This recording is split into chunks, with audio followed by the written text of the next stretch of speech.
আচ্ছা, চন্দ্রকোনায় একটি ছেলেকে গেছে গোটা পশ্চিমবঙ্গ দেখেছে যে সে গেরুয়া পতাকার উপরে থুতু ফেলছে। হ্যাঁ, থুতু ফেলেছে। ওরা একটা জিহাদির বাচ্চা, ওর নাম আমি প্রকাশ করেছি, ভিডিও গুছিয়ে রেখেছি। মে মাসে বিজেপির সরকার এলে যোগী আদিত্যনাথজির মতো ওই জিহাদির বাচ্চাকে শুকনো লঙ্কা জ্বালিয়ে ধোঁয়া ওর নাকে ঢুকাবো। উত্তরপ্রদেশে যেমন সোজা করেছে সব জিহাদিকে যোগী আদিত্যনাথ, পশ্চিমবঙ্গে গেরুয়া ধ্বজের উপর যে থুতু ফেলেছে তার সেই শাস্তি হবে। কালকে পশ্চিম মেদিনীপুর জেলা পুলিশ, আমি সোশ্যাল মিডিয়ায় দেওয়ার পরে বলেছে ডিলিট হয়ে গেছে, তারা ডিলিট করিয়েছে এবং তাকে ওরা আইনের আওতায় আনছে। অতএব এটা নিয়ে যেন কেউ না প্রচার করে। আমার বিজেপি পরিচয়ের আগে আমি হিন্দু বাড়ির ছেলে। হিন্দু স্বার্থ রক্ষা করার জন্য আমার পরম পবিত্রময় গেরুয়া ধ্বজকে রক্ষা করার জন্য যা করার করব, এটা নিয়ে কোনো দ্বিধাদ্বন্দ্বের কারণ নেই। কমিশনের বিশেষ পর্যবেক্ষককে আক্রমণ করেছেন অভিষেক ব্যানার্জি। সি মুরুগানের বিরুদ্ধে হোয়াটসঅ্যাপ চ্যাট এরকম একটা হোয়াটসঅ্যাপ চ্যানেলে পোস্ট করেছেন স্ক্রিনশট। এবং বলেছেন সুপ্রিম কোর্টের নির্দেশ একটা কথাই বলবো, দেখবি আর জ্বলবি লুচির মতো ফুলবি। ব্রেকফাস্টে গেছে 58 লাখ, এখন লাঞ্চে প্রায় 11 লাখ চলে গেছে। আর ফাইনাল ভোটার লিস্ট যখন হবে তখন সূর্য ডুববে, বিকালের চার সঙ্গে বিস্কিট বা সিঙ্গাড়া থাকবে। তারপরে তৃণমূল বলবে আর ভোটে লড়বো না। তৃণমূল তো বলছে আপনাদের ভোটারও বাদ যাবে, আপনাদের ফেভারিট। ওদের আমাদের ভোটার নিয়ে ভাবতে হবে না, আমাদের ভোটার নিয়ে ভাবতে হবে না।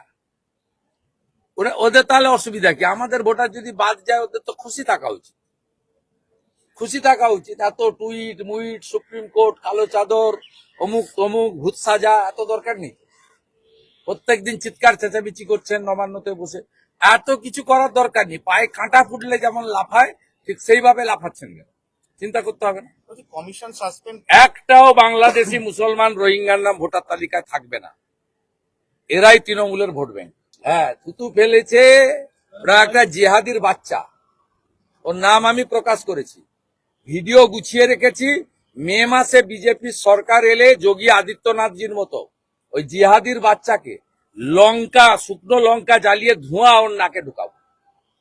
উত্তরপ্রদেশে যেমন সোজা করেছে সব জিহাদিকে যোগী আদিত্যনাথ, পশ্চিমবঙ্গে গেরুয়া ধ্বজের উপর যে থুতু ফেলেছে তার সেই শাস্তি হবে।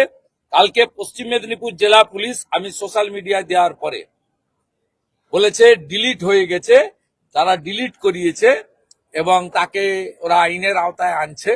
অতএব এটা নিয়ে যেন কেউ না প্রচার করে। আমার বিজেপি পরিচয়ের আগে আমি হিন্দু বাড়ির ছেলে।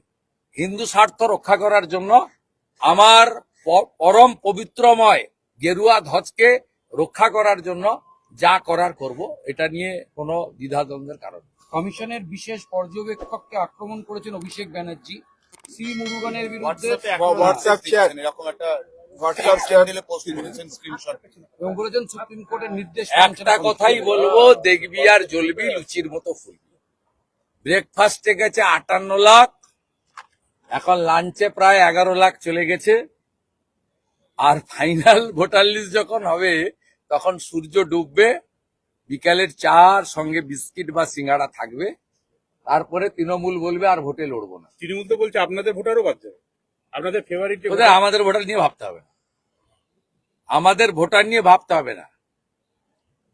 ওদের তাহলে অসুবিধা কি? আমাদের ভোটার যদি বাদ যায় ওদের তো খুশি থাকা উচিত, খুশি থাকা উচিত। এত টুইট মুইট, সুপ্রিম কোর্ট, কালো চাদর, অমুক তমুক, ভূত সাজা, এত দরকার নেই। প্রত্যেকদিন চিৎকার চেঁচামেচি করছেন নবান্নতে বসে, এত কিছু করার দরকার নেই। পায়ে কাঁটা ফুটলে যেমন লাফায় ঠিক সেইভাবে লাফাচ্ছেন কেন? চিন্তা করতে হবে না। কমিশন সাসপেন্ড একটাও বাংলাদেশি মুসলমান রোহিঙ্গার নাম ভোটার তালিকায় থাকবে না, এরাই তৃণমূলের ভোট ব্যাংক।